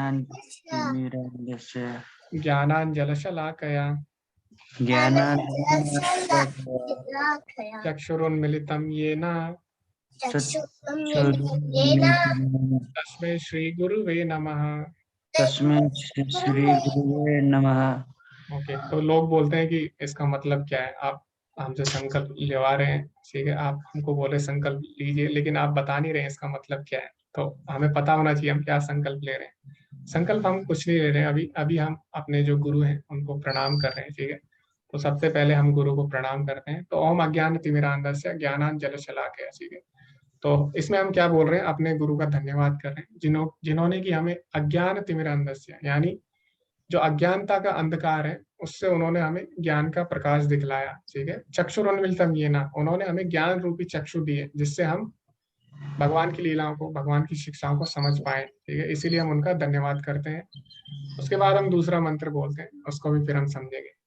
नमः ओम विष्णुपदाय नमो विष्णुपदाय कृष्णा पृष्ठाय भूतले कृष्णा पृष्ठाय भूतले श्रीमते भक्ति वेदांत श्रीमते भक्ति वेदांत स्वामिन इति नामिने स्वामिनिति नामिने नमस्ते सारस्वती देवे नमस्ते सारस्वती देवे गौरवाणी प्रचारिणे गौरवाणी प्रचारिणे निर्विशेष शून्यवादी निर्विशेष शून्यवादे पाश्चात्य देश तारिणे। पाश्चात्य देश तारिणे। उसके बाद हम श्रील प्रभुपाद को प्रणाम करते हैं, जिनके कारण भगवत गीता का ज्ञान हम तक पहुंच पाया। तो हम बोलते हैं कि इन्होंने, जो कि भगवान कृष्ण के शुद्ध भक्त हैं, उनकी शरण ली है, और जिन्होंने अपने जो गुरु हैं भक्ति सिद्धांत सरस्वती ठाकुर, उनके आदेश का पालन करते हुए पाश्चात्य देशों में भगवान के संदेश का प्रचार किया। इसीलिए हम उनको प्रणाम करते हैं इसके लिए, और उनका धन्यवाद देते हैं। ओके, अभी हम एक और मंत्र बोलते हैं। जय श्री कृष्ण चैतन्य जय श्री कृष्ण चैतन्य नित्यानंद प्रभु नित्यानंद श्री अद्वैत गदाधर श्री अद्वैत गदाधर श्रीवासादि गौर भक्त वृंदा। श्रीवासादि गौर भक्त वृंदा। ओके, अब ये मंत्र क्या है, इसमें क्या बोल रहे हैं। ठीक है, तो ये जो मंत्र है ये है चैतन्य महाप्रभु के लिए। तो जो प्रभुपाद जी है उन्होंने क्या किया, भगवत गीताओं की शिक्षाओं का पूरे विश्व में प्रचार प्रसार किया। लेकिन क्या ये जो आंदोलन है क्या ये अभी आरंभ हुआ? नहीं, ये आंदोलन 500 साल पहले आरंभ हो चुका था। तो 500 साल पहले जो चैतन्य महाप्रभु हैं वो इस आंदोलन को आरंभ कर चुके थे, और उन्होंने भविष्यवाणी भी की थी कि एक दिन ये आंदोलन पूरे विश्व में फैलेगा। तो चैतन्य महाप्रभु जिन्होंने इस आंदोलन का उद्घाटन किया 500 साल पहले, उनको हम प्रणाम करते हैं। ठीक है, तो चैतन्य महाप्रभु को हम प्रणाम करते हैं, उसके बाद जो उनके पार्षद हैं, उनके जो संगी हैं, उनके जो साथ थे इस आंदोलन में, उनको भी हम प्रणाम करते हैं। उनके साथ कौन थे इस आंदोलन में? नित्यानंद प्रभु थे, अद्वैत आचार्य थे, ठीक है, और श्रीवास पंडित थे, है ना, और इस तरह गदाधर। तो ये सभी उनके पार्षदों के नाम हैं, जिनके साथ मिलके उन्होंने जो संकीर्तन आंदोलन है उसका आरंभ किया। अभी हम भगवान कृष्ण को प्रणाम करते हैं, ठीक है। हे कृष्ण करुणा सिंधु, हे कृष्ण करुणा सिद्ध, दीन बंधु जगतपते, दीनबंधु जगतपते, गोपेश गोपिका कांत, गोपेश गोपिका कांत, राधा कांत नमस्तुते। राधा नमस्ते। अभी हमने भगवान श्री कृष्ण को प्रणाम किया, जो कि करुणा के सागर हैं। करुणा के सागर क्यों है? क्योंकि जो जीव है, हमारे कर्म इतने अच्छे नहीं है कि हम इस संसार से मुक्त हो सके, ठीक है। हमारे कर्म ऐसे हैं कि हम इसमें और ज्यादा फंसते जाते हैं, लेकिन भगवान इतने करुणामयी हैं कि वो हम पे विशेष कृपा करके और कभी स्वयं या कभी अपनी शिक्षाओं के रूप में हमारे सामने आते हैं और हमें जो है कठिनाइयों से या जो बद्ध जीवन है उससे हमें मुक्त करते हैं। इसीलिए उनको करुणा सिंधु बोला गया है। दीन बंधु, दीन बंधु मतलब जिसका कोई नहीं है उसके बंधु, ठीक है। वो कौन है? भगवान श्री कृष्ण। गोपेश गोपिका कांत, जो कि गोपियों के भी ईश्वर है और गोपियों के पति है। राधा कांत, श्रीमती राधा रानी के पति है, उनको हम नमस्कार करते हैं। अभी हम संकल्प लेंगे, तो आप सभी लोग मेरे साथ रिपीट कर सकते हैं, ठीक है। मैं संकल्प लेता हूँ या लेती हूँ मैं संकल्प लेता हूँ कि मैं श्री श्री राधा गोविंद कि मैं श्री श्री राधा गोविंद एवं श्रील प्रभुपाद एवं श्रील प्रभुपाद के आशीर्वाद से के आशीर्वाद से 18 दिवसीय सत्र को 18 दिवसीय सत्र को नियमित रूप से एवं पूर्ण श्रद्धा के साथ समझने का प्रयास करूंगा या करूंगी। समझने का प्रयास करूंगा। हरे कृष्णा हरे कृष्णा हरे कृष्णा। आपको 3 बार बोला है, हरे कृष्णा हरे कृष्णा हरे कृष्णा, हरे कृष्णा हरे कृष्णा हरे कृष्णा।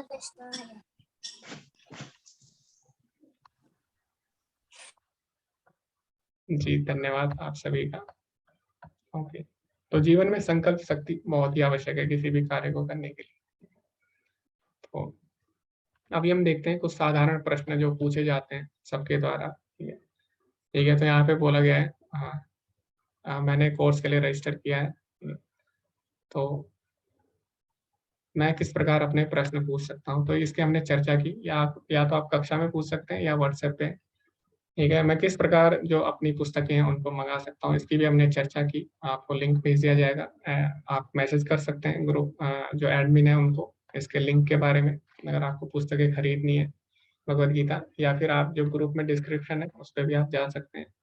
आपका सर्टिफिकेट कैसा होगा वो आप देख सकते हैं, ठीक है। इस प्रकार आपका सर्टिफिकेट होगा, आपका नाम होगा यहाँ पे। ओके, जो क्विज होंगे उनका जो कठिनाई का स्तर होगा वो कितना होगा, तो ज्यादा कठिन नहीं होंगे। अगर आप ध्यान से सुनते हैं कक्षा में तो आप कर सकते हैं। और दूसरी बात यह है कि आप दोबारा से सुधार के लिए भी उनको कर सकते हैं, ठीक है। और तो यहाँ पे बोला गया है कि हमको इंटरनेट के बारे में, जूम के बारे में, ऑनलाइन कक्षा के बारे में जानकारी नहीं है, तो हम कैसे कंटिन्यू कर सकते हैं, ठीक है। तो आप लोग या तो अपने घर में कोई होगा जिसकी जानकारी है तो उसकी सहायता लीजिए, वरना आपको अगर फिर भी समस्या आती है तो आप लोग मैसेज कर सकते हैं जो एडमिन लोग हैं उनको, ठीक है, या कॉल कर सकते हैं। ओके, तो यहाँ पे बोला गया कि मैंने कभी भी ऑनलाइन भगवत गीता नहीं पढ़ी है, क्या मैं इसको समझ पाऊंगा? जी हाँ, बिल्कुल समझ पाएंगे, क्योंकि मैं स्वयं इसको समझा ऑनलाइन तरीके से, और जो भी बाकी लोग हैं जिनका हमने आपको अनुभव बताया उन्होंने भी इसको ऑनलाइन समझा है। ओके, अब ये जो बहुत ही महत्वपूर्ण प्रश्न है, ठीक है। तो कई लोग बोलते हैं कि हमें नहीं लगता कि हम इस लायक हैं कि हम भगवत गीता समझ सके, क्योंकि हमारे कर्म बहुत ही गंदे हैं या घृणित हम काम करते हैं, ठीक है। तो हमें भगवत गीता शायद नहीं पढ़नी चाहिए, क्योंकि हम लोग ना नहा पाते सुबह, या बहुत सारे कारण हैं। जैसे कई लोग बोलते हैं हम लोग ये खाते हैं वो करते हैं, ठीक है। तो क्या हम लोग भी भगवत गीता पढ़ सकते हैं? तो हाँ, बिल्कुल पढ़ सकते हैं, ठीक है। भगवान भगवद गीता में स्वयं बोलते हैं, मामी पार्थ व्यपाश्रिता योपि शिव पापयो न। ठीक है, भगवान बोलते हैं कि अगर कोई मेरी शरण में आता है, ठीक है, तो चाहे कोई कितना भी घृणित कार्य कर रहा हो, भगवान बोलते हैं अपि चेत सुदुराचार हो, कोई कितना भी बड़ा दुराचारी हो, ठीक है, भजते माम अनन्य भाग, लेकिन मेरी भक्ति में लगा हुआ है, साधु रेव समंतव्य, उसको साधु समझना चाहिए। ठीक है, तो भले ही हम कितना घृणित कार्य कर रहे हो, हमें क्या करना चाहिए, हमें प्रयास करना चाहिए भगवान से जुड़ने का। क्यों क्यों हमें ऐसा करना चाहिए? क्योंकि दवाई की आवश्यकता किसको होती है? जो बीमार होता है ना, जो पहले से ठीक है वो क्यों दवाई खाएगा? तो इसीलिए भगवत गीता या जो भी हमारे शास्त्र हैं वो हमारे उद्धार के लिए ही है। ठीक है, अगर हम अभी गलत कार्यों में लगे हुए हैं तो फिर तो हमें इसकी और ज्यादा आवश्यकता है ना। अगर हम बीमार है फिर तो हमें और ज्यादा दवाई की आवश्यकता है। ठीक है, तो इसीलिए जो लोग गलत काम कर रहे हैं या उनको लगता है कि वो लोग सही से नहीं कर पा रहे हैं, जीवन में और भी गलत कार्य उनको करने पड़ रहे हैं या उनके जीवन में अनुशासन नहीं है, तो ठीक है, आप भगवत गीता पढ़िए, अनुशासन आ जाएगा जीवन में। ठीक है, तो बीमार है तो हमें दवाई लेनी है, दवाई से भागना नहीं है। ठीक है, तो इसीलिए हर कोई भगवत गीता कर सकता है और भगवान किसी के साथ भेदभाव नहीं करते। ठीक है, भगवान की शिक्षाएं सभी के लिए। फिर अगर कोई बोलता है कि क्या हम भगवत गीता का कोर्स बीच में छोड़ सकते हैं? जी, आप छोड़ सकते हैं, लेकिन आपको छोड़ना नहीं चाहिए, क्योंकि पहली बात, ये कोर्स जो है बिल्कुल मुफ्त में, फ्री में है। ठीक है, 1 घंटा आप देख सकते हैं 18 दिन के लिए भगवान को। और ठीक है, हम अनेक चीजों को समय देते हैं जीवन में, लेकिन आप 18 दिन के लिए 1 घंटा आप एक बार भगवान को देके देखिए, फिर आप अपने जीवन में अनुभव करिए। हमें हर चीज अनुभव करनी चाहिए ना। तो जब हम गलत काम करते हैं जीवन में, तो कई लोग क्या बोलते हैं उससे पहले कि आपको हर चीज ट्राई करनी चाहिए, ऐसे करके लोग गलत काम कर लेते हैं जीवन में। ठीक है, तो लेकिन यहाँ पे क्या है, यहाँ पे कोई गलत कार्य नहीं है, आपका नुकसान तो बिल्कुल नहीं होगा। ठीक है, ठीक है, मान लीजिए आपका फायदा नहीं होता भगवत गीता कोर्स करके, लेकिन आपका नुकसान भी तो नहीं होगा। ठीक है, इसीलिए आपको जरूर ट्राई करना चाहिए। और बीच में आप छोड़ सकते हैं, ऐसा कोई मजबूरी नहीं है, कोई किसी को फोर्स नहीं कर सकता, क्योंकि भगवान खुद अर्जुन को फोर्स नहीं करते। ठीक है, भगवान बोलते हैं यथा इच्छसि तथा कुरु। तो भगवान जब अर्जुन को भगवत गीता समझाते हैं तो लास्ट में बोलते हैं कि हे अर्जुन, मैंने तुम्हें भगवत गीता बता दी है, लेकिन अभी तुम्हारी इच्छा है, तुम जो करना चाहते हो कर सकते हो। ठीक है, तो भगवान ने हमें सूक्ष्म इच्छा दी है। ठीक है, तो इसीलिए जब भगवान फोर्स नहीं करते तो हम भी किसी को फोर्स नहीं कर सकते। लेकिन हमारी सबसे यही विनती है कि आप भगवत गीता जरूर पढ़िए। ठीक है, तो क्योंकि भगवान ने भगवत गीता किसके लिए बोली है? केवल अर्जुन के लिए नहीं बोली। ठीक है, हम सबके लिए बोली, तो इसलिए हमको पढ़नी चाहिए। ओके, तो इन सभी पे हम चर्चा कर चुके हैं और कोई भी रिस्ट्रिक्शन नहीं है, आप कोर्स कर सकते हैं इसके लिए। और आप सभी का बहुत बहुत धन्यवाद और अब तक बने रहने के लिए। ठीक है, आचार्य प्रभु जी बोल रहे हैं कि उनको सांख्य दर्शन समझना है। जी, इसमें सांख्य की भी बात करेंगे हम। भगवान बोलते हैं 13वें अध्याय में। ठीक है, सारे जो तत्व हैं उनके बारे में बताते हैं सांख्य के। ओके, तो किसी का कोई प्रश्न है आप लोग हैंड रेज कर सकते हैं। और एक बात मैं बताना भूल गया, आप जब ज्वाइन करते हैं तो आप अपने नाम से करिए। ठीक है, आप अगर ज्वाइन करते हैं तो कई लोगों के फोन के नाम आते हैं, मोबाइल के, तो इससे हमें पता नहीं लग पाएगा, हम आपस में सही से चर्चा नहीं कर पाएंगे, हमें पता नहीं लगेगा एक दूसरे के बारे में। तो जैसे कि अभी हैंड रेज हुआ है, उसमें आ रहा है रेडमी नोट लिखा आ रहा है। ठीक है, तो आप अपना नेम रिनेम कर सकते हैं। यहाँ पे रिनेम का एक ऑप्शन आता है, वहाँ पे आप अपना नाम, जो आपका वास्तविक नाम है, उस नाम से आप जुड़ने का प्रयास करिए। जी, हरे कृष्णा प्रभु जी, आपका नाम यहाँ पे रेडमी आ रहा है, आप अपना नाम बता सकते हैं? जी हरे कृष्णा प्रभु जी। जी, मेरा कहिए। नाम सुलता मंडल है। मैं बंगाल, वेस्ट बंगाल से हूँ, बंगाली हूँ। जी पर जी जी सॉरी, सुबह का क्लास ज्वाइन किया क्योंकि वो शाम को मेरी दिक्कत है, थोड़ी सी क्लास रहती है। जी जी तो जी तो मुझे बात एक प्रश्न थे, जैसे मैं संस्कृत का तो स्टूडेंट नहीं हूँ, पर मुझे गीता पाठ करने का बहुत शौक रहती है। तो मैं इस कोर्स करने के बाद क्या गीता पाठ कर सकती हूँ? जी, अगर आपको संस्कृत का ज्ञान नहीं है तो श्लोकों के लिए हमारा अलग कोर्स आता है। ठीक है, हमारे जो कोर्स है उसका मुख्य उद्देश्य है भगवत गीता के सार को समझना, उनकी शिक्षाओं को अपने जीवन में उपयोग हम किस तरह करें उसके ऊपर है। रिसाइटेशन सीखने के लिए हमारे अलग कोर्सेज होते हैं, वो आप ज्वाइन कर सकते हैं। और इसमें हम श्लोक का उच्चारण भी करेंगे, तो आप उससे भी सीख सकते हैं। जैसे कि ध्रुव है, उन्होंने सुन सुन के ही काफी श्लोक उनको याद हो गए हैं। ठीक है, तो अगर आप बार बार श्लोक सुनते हैं उससे भी आप याद कर सकते हैं। और उससे भी आप सीख सकते हैं। ठीक है माता जी? जी, और एक तो जैसे वो जब कोई गीता पाठ करते हैं तो बहुत एक सुंदर सा टोन होती है, तो जी वो जैसे मुझे अगर याद हो जाएगी तो ऐसे आ सकते हैं क्या, या कुछ ऐसे भी कुछ स्पेशलिटी है उसमें? जी जी। तो भगवत गीता को, क्योंकि गीता है, ठीक है, गीता मतलब भगवान के द्वारा गीत, ठीक है, भगवान के द्वारा गाया गीत। तो गीता को हम सुंदर तरीके से बोलते हैं और अलग अलग तरीके से हम भगवत गीता के श्लोकों को गाकर बोलते हैं।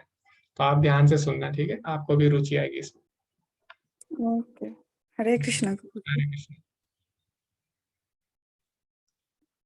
ओके, तो अभी नीचे चैट में कुछ क्वेश्चन आए हैं तो मैं उनको पढ़ लेता हूँ। ओके, गौरंग प्रभु जी बोल रहे हैं कि उन्हें श्लोक पढ़ने में दिक्कत होता है, कृपया मार्गदर्शन करें। ठीक है, तो प्रभुपाद जी की जब आप पुस्तक खरीदेंगे भगवत गीता, प्रभुपाद जी ने जो लिखी है, उसमें हर श्लोक को तोड़ तोड़ के लिखा गया है। ठीक है, जैसे कि बहुत लंबे शब्द होते हैं संस्कृत में, तो हम उन्हें एक साथ नहीं बोल सकते। ठीक है, जैसे कि कार्पण्य दोषो है, तो कार्पण्य प्लस दोष है ना, इस तरह हम संधि विच्छेद करके उसको पढ़ सकते हैं, उसका अर्थ समझ सकते हैं। तो उसमें हर शब्द को तोड़ तोड़ के संधि विच्छेद के रूप में लिखा गया है। तो आप उसको तोड़ तोड़ के अगर पढ़ेंगे तो बोलने में, अगर आप एक साथ पढ़ेंगे तो सेम ही आएगा, लेकिन अगर आप अलग अलग उनको देखते हैं तो उससे आप उसको बोल सकते हैं आसानी से। तो अगर आप यथारूप मंगाएंगे, उसमें सभी शब्दों को अलग अलग रूप में लिखा गया है और उनके अर्थ भी लिखे हुए। ठीक, ऑनलाइन रिकॉर्डिंग आपको ग्रुप में भेज दी जाएगी, लिंक भेज दिया जाएगा यूट्यूब पे, उससे आप देख सकते हैं।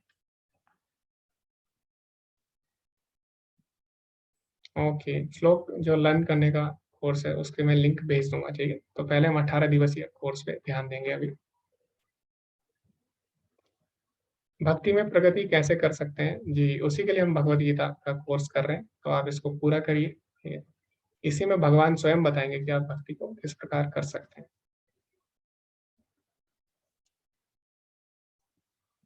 जी, तो आपको भगवत गीता का कोर्स करते रहना होगा बार बार। क्लास का टाइम है 6 बजे से 7 बजे तक है, और उसके बाद हम प्रश्न उत्तर करते हैं।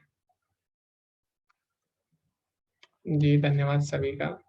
ओके, अभी हैंड रेस किया है, तो जिन भक्तों ने, उनसे हम पूछते हैं। जी सुधीर प्रभु जी, हरे कृष्णा। हरे कृष्णा प्रभु जी, एक जी मेरे जिज्ञासा है कि ये जो माला जप करते हैं महामंत्र की, तो उसमें 16 मैक्सिमम बताते हैं, तो ये 16 ही, इसके पीछे क्या राज है? 15 क्यों नहीं है और 17 क्यों नहीं है? जी, तो 16 मैक्सिमम नहीं है प्रभु जी, 16 मिनिमम है। ठीक है, तो मैक्सिमम की कोई लिमिट नहीं है भगवान के नाम की। भगवान का नाम, भगवान असीमित है, भगवान का नाम भी असीमित है, भगवान की लीलाएं भी असीमित है। ठीक है, तो भगवान का नाम आप कितनी भी बार ले सकते हैं, लेकिन अभी क्या है, किसी पे समय नहीं है कलयुग में, इसीलिए जो हमारे आचार्य हैं उन्होंने कम से कम 16 माला के लिए बोला है। तो इसके पीछे बहुत लंबी कहानी है प्रभु जी, तो मैं आपको अगर अभी बताऊंगा तो उसके ऊपर बहुत समय हो जाएगा, क्योंकि ये चैतन्य महाप्रभु का आंदोलन है, वहां से शुरुआत हुई थी इसकी। ठीक है, चैतन्य महाप्रभु ने बोला था, जो उस समय बोला था कि जो लखटकिया है, यानी जिनके पास लाखों की संपत्ति है, उन्हीं को भगवत धाम प्राप्त होगा। तो सब चौंक गए थे जब उन्होंने ये सुना। ठीक है, तो उन्होंने बोला कि आप कैसे बोल सकते हैं, जिनके पास लाखों रुपए हैं उन्हीं को भगवान प्राप्त होंगे। तो फिर चैतन्य महाप्रभु ने उनको समझाया कि लाखों रुपए मतलब जो भगवान का 1 लाख बार नाम लेते हैं। ठीक है, तो 1 लाख बार मतलब जो 64 माला करते हैं भगवान के नाम की। तो हरे कृष्ण महामंत्र में अगर आप देखेंगे, ठीक है, एक मंत्र में 16 बार भगवान का नाम आता है, तो इस तरह आप देखेंगे 64 माला हो जाती है। तो इस तरह इसके पीछे बहुत बड़ी हिस्ट्री है। तो लेकिन 16 माला से फिर अभी क्या हुआ आगे कलयुग में, क्योंकि हमारे पास इतना समय नहीं है। अभी अगर आप देखेंगे एक माला करने में हमको कितना समय लगता है, कम से कम 7-8 मिनट लग जाते हैं। ठीक है, तो 16 माला करने में 2 घंटे लगते हैं कम से कम। तो 16 माला करने में 2 घंटे, और 64 माला करने में फिर कितने लगेंगे, 8 घंटे लग जाएंगे। लेकिन 8 घंटे क्या कोई दे पाएगा आज के समय में? लोग एक माला करने को तैयार नहीं है। ठीक है, इसलिए हमारे जो आचार्य है उन्होंने क्या किया, 16 माला का आदेश दिया, कम से कम इतना तो करना ही पड़ेगा। ठीक है, तो 16 माला ही क्यों दिया, 17 क्यों नहीं, 15 भी? तो उसके पीछे भी कारण है, क्योंकि जो हरे कृष्ण महामंत्र है वो सारे वेदों का सार है। ठीक है, तो ब्रह्मा जी बोलते हैं, यदि षोडश के नाम कली कलमश नाशनम, ये जो 16 शब्दों का नाम है, कलयुग में कलमशों का नाश करेगा। न तो परतर उपाय सर्व वेदेषु दृश्यते, सारे वेद छान मारे, इसका कोई भी उपाय नहीं है। तो चारों वेदों का सार है, ठीक है। इसीलिए हम जो मंत्र करते हैं वो 4 के गुणांक होने चाहिए, 4 के मल्टीपल होने चाहिए, 4, 8, 12, 16 या 32, 64, ठीक है। इसीलिए हम 16 करते हैं कम से कम, ठीक है। इसके पीछे और भी कारण है, तो उसमें हम चर्चा करेंगे तो समय हो जाए, ठीक है। अभी फिलहाल आप एक माला करिए, जो 18 डेज कर रहे हैं अभी, तो हम किसी को बोल नहीं रहे, आगे हम समझाएंगे, ठीक है। माला क्यों करनी, भगवान का नाम क्यों लेना है और कितनी माला करनी है वो भी हम बताएंगे। एक साथ हम 16 माला नहीं कर सकते अभी। जी, अभी हम इस पे विस्तार से चर्चा करेंगे, मंत्र क्यों हम बोले, कौन सा मंत्र हमें करना चाहिए कलयुग में, कितनी बार हम करें, कैसे हम आरंभ करें, उस पर हम चर्चा करेंगे, ठीक है। अभी हम कोर्स के बारे में जान लेते हैं। हरे कृष्णा विश्वजीत प्रभु जी, आप कुछ पूछना चाहते हैं? हरे कृष्णा, आप अनम्यूट करिए, आपकी स्क्रीन पे अनम्यूट का ऑप्शन आएगा। हरे कृष्णा प्रभु जी, मैं विश्वनाथ बोल रहा हूँ। जी प्रभु जी, हरे कृष्णा। मेरा ये प्रश्न है कि मैं सिप में हूँ और अभी भेसल अभी जट्टी पे खड़ी है, तो मैं 3 दिन तक, आज कल और परसों, तो मैं 6 to 7 कर सकता हूँ। बाद में मैं जब अंदर चला जाएगा तो मैं ड्यूटी पे होऊंगा, मैं इस समय मेरी ड्यूटी होगी, तो ये जो रिकॉर्डिंग है मैं बाद में सुन सकता हूँ क्या, जब मैं ऑफ होऊंगा? जी, आप रिकॉर्डिंग सुन सकते हैं, आपको रिकॉर्डिंग भेज दी जाएगी ग्रुप में। बहुत बहुत धन्यवाद। जी धन्यवाद प्रभु जी। जय श्री कृष्ण। जी, हरे कृष्णा। ओके, तो आप रिकॉर्डिंग सुन सकते हैं या फिर आप दूसरी क्लास भी ज्वाइन कर सकते हैं अभी दोबारा से, उसमें और भी टाइमिंग है, ठीक है। तो ठीक है, आप ये भी क्लास ले सकते हैं रिकॉर्डिंग के द्वारा। लेकिन रिकॉर्डिंग में क्या होता है, हम लोग कुछ दिन सुनते हैं, फिर उसके बाद हम नहीं सुनते, उसको गंभीरता से नहीं लेते। तो अगर आप गंभीरता से ले सकते हैं तो आपको रिकॉर्डिंग भी सुन सकते हैं। ओके, तो अभी किसी का कोई प्रश्न नहीं है शायद, तो आज का सत्र हम समाप्त करते हैं। कल हम भगवद गीता का प्रथम अध्याय आरंभ करेंगे। जी, महामंत्र है हरे कृष्ण कृष्ण कृष्ण हरे हरे, हरे राम राम राम हरे हरे। ओके, धन्यवाद सभी का जुड़े रहने के लिए, और इसी तरह आप लोग जुड़े रहिए और भगवद गीता को ध्यान से समझिए और अपने जीवन में इसका उपयोग करिए। धन्यवाद सभी का। अब हम वैष्णव प्रणाम मंत्र करेंगे और इसी के साथ आज का सत्र समाप्त करेंगे। हरे कृष्णा ध्रुव, आप वैष्णव प्रणाम मंत्र बोल सकते हैं। जी जी जी, आप बोल सकते हैं श्लोक।